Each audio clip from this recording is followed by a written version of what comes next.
So, I'm a cinephile, and what cinephiles do is we appreciate movies as art. So, it's only natural that I should go see movies that look like art house films.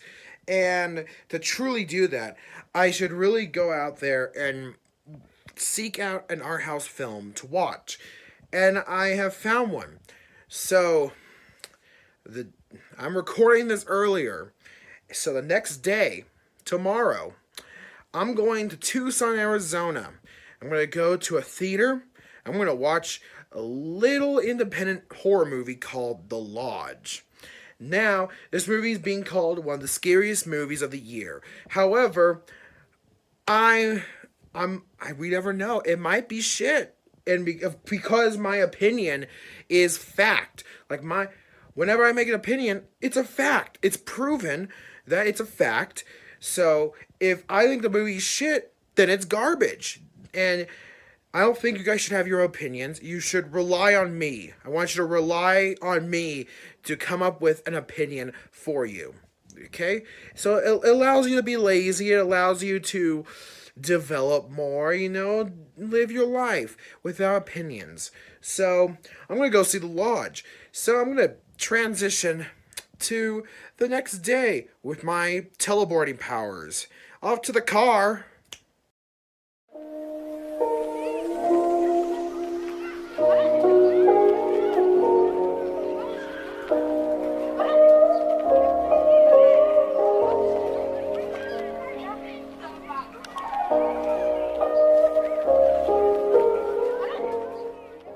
To myself, I needed a friend for a horror movie, so I got this at Target. That's the movie theater I'm going to go see The Lodge in. So let's go. Yay, another Saw movie. Hello? Anybody in here?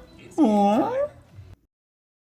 Go back from the movie in a hotel, so I'm not going to be screaming or yelling, which I wish I just could. I wish I could. You know why? How dare all of you for loving and supporting this movie. This movie is nothing but an exploitation fest. And frankly, to be honest, that's what all horror movies are. Just exploitation movies. It's just garbage. Just complete garbage. This movie is so exploitative of grief and people's religious beliefs. So what if you're part of a mass suicide cult? So what? Who cares? Believe in what you want to believe. Really, it's not that bad. This movie not victimizes. This movie there's a certain word for this. Villainizes. This movie villainizes cults everywhere. Cults, they're believing in what they want to believe because they have the freedom to express their beliefs. This movie villainizes that. Why? Why can't they believe what they want to believe? Why can't we just all believe in what we want to? This movie just is so exploitative. And I think it also exploits, it exploits everything from grief to tragedy to cults and religion. It's just exploitative. That's all this is. It's nothing but an artsy-fartsy exploitation movie. That's what this is. That's all this movie is. There's nothing for this movie. There's nothing to like about this movie. All it is just an exploitation film that has happened to be edited, shot, and acted like it's a artistic movie, a piece of cinema. And no, this movie is just exploitation. You should not watch it. You know what I say? Watch Brahms' The Boy 2. Watch that because that's a better horror movie. That's a horror movie that represents what horror is supposed to be. Jump scares. Okay, I can't do it seriously. I can't finish this whole thing like that seriously.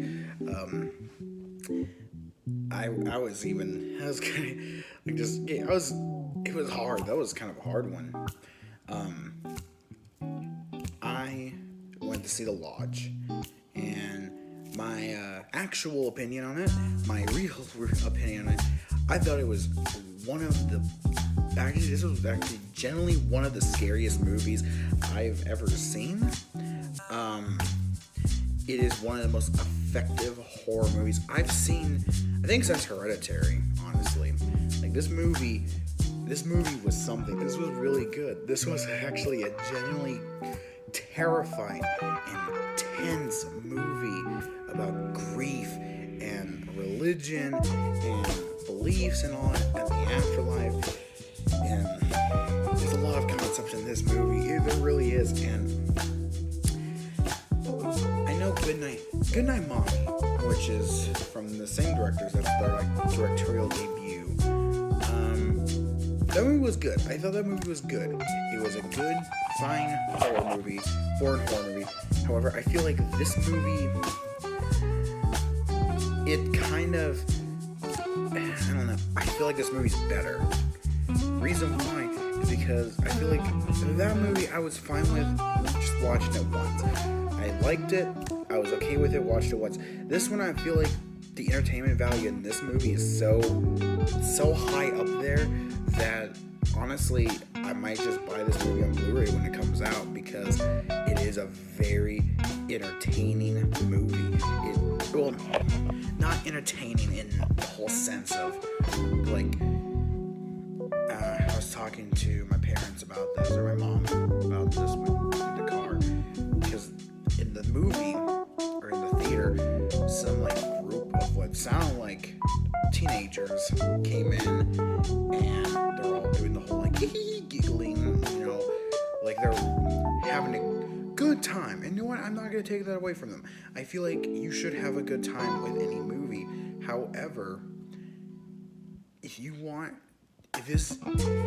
looking for a horror movie to go to the theater with your friends and be like, we're gonna have a good entertaining time, I feel like you should go watch Brahms the Boy 2, because that's probably the movie for you, because this is a mature horror movie. So if you're going into this movie with a mature mindset, like you're going into it accepting the mature themes of this movie, you will get a lot out of it. It's a really good movie. It's effective as hell.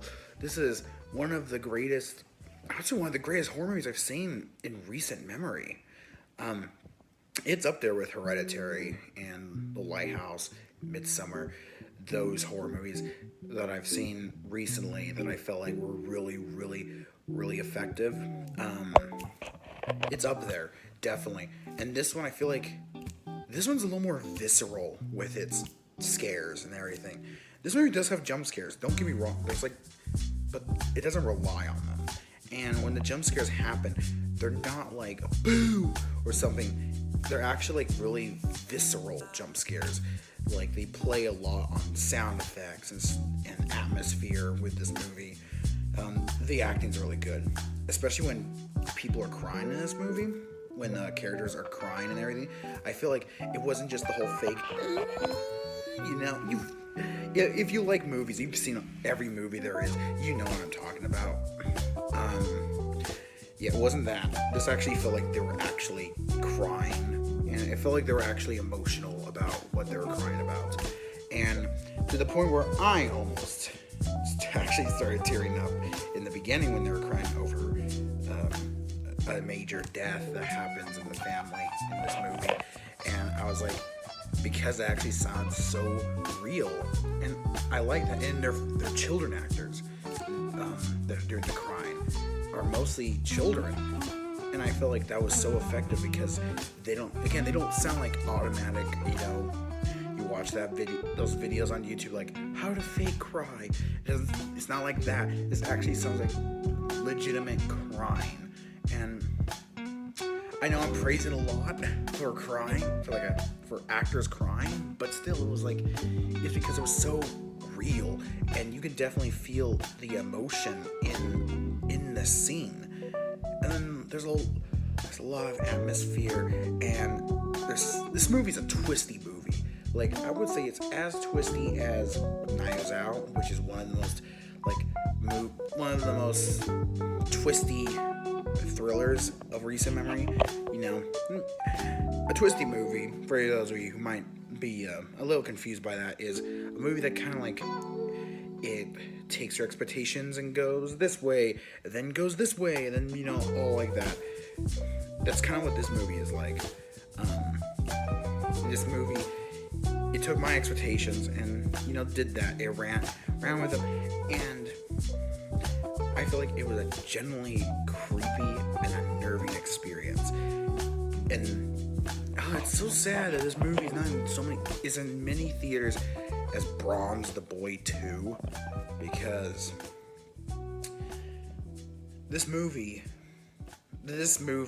I mean, I feel like this is a theater movie. This is a movie I just feel like it was made for the theater, because especially when it comes to the sound, like, it's cooler than, I mean, unless you have really good surround sound at your house, it's really cool to see this movie in a theater that has really good surround sound, because that kind of amps up the scares and the creepiness and everything like that.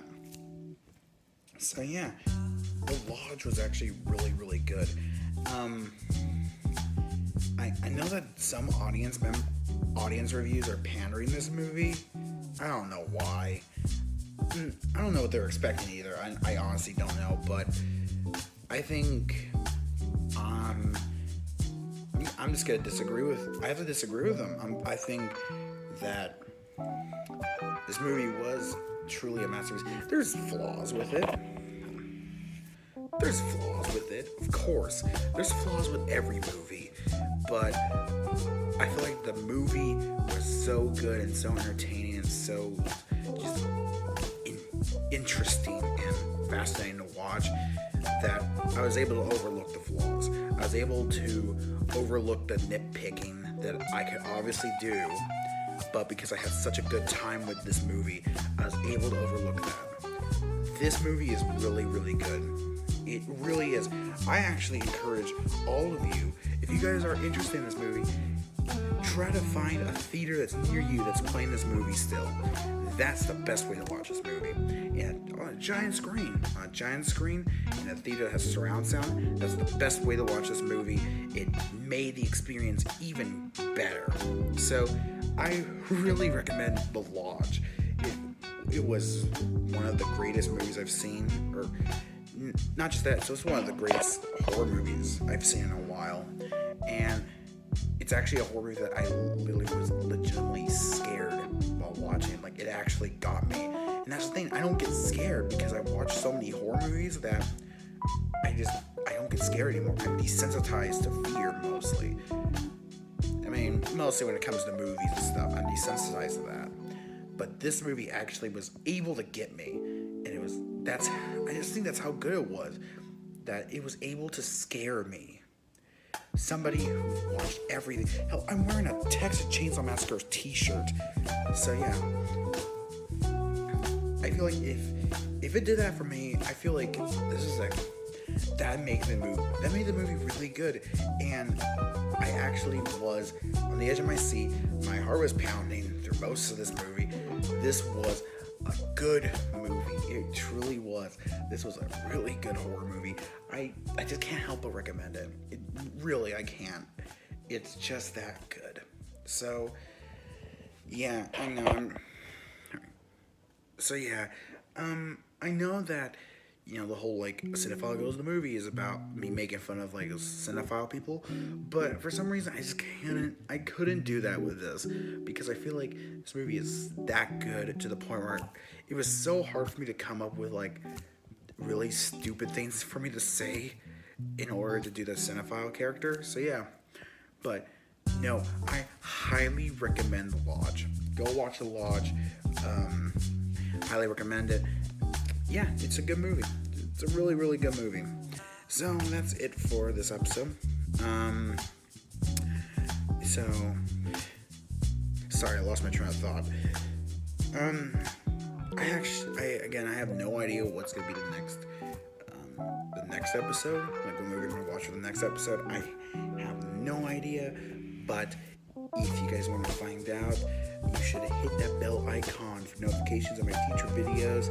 Also, give this video a like so that it tells me that you guys actually enjoy this and I'm not just doing it to, I don't know. I shouldn't say that. I should say more like, it lets me know that you guys also like this, because I do enjoy making this series.